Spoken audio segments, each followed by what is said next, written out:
देवी देवता नहीं सुते ऐसे देखते चरत। अभी गणेश आहे करे लीव लाभ करते वो आगू लड्डू खा देवे कहीं निकालेगा ऐसे। और हम 11 दूनी 22 घाम आरती करत हन 11 दूनी 22 घाम सुबह शाम आकर के आरती।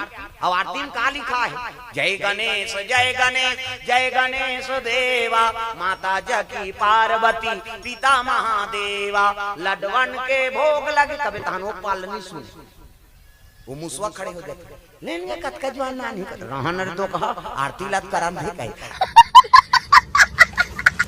आरती करी और पाछू दहर जाते आरती वाला मन फिर मुसवा खड़े हो जाते लेनगा कते नाना थे निकाला थे कहीं।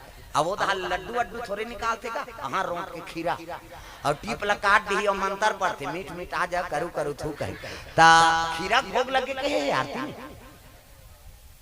काके है लड्डुअन के भोग लगे 11 दिन बीत जाते फिर एको दिन लड्डू नहीं चढ़ाए कही जाए वो मुसवा गाड़ी देते हाथ तोरे जा रहा भगवान लठागा था लड्डुअन के भोग। अब खीरा भोग लगे के है लइकल भेज दे तेरे खीरा खवाबे पीरा मारबे कैसे।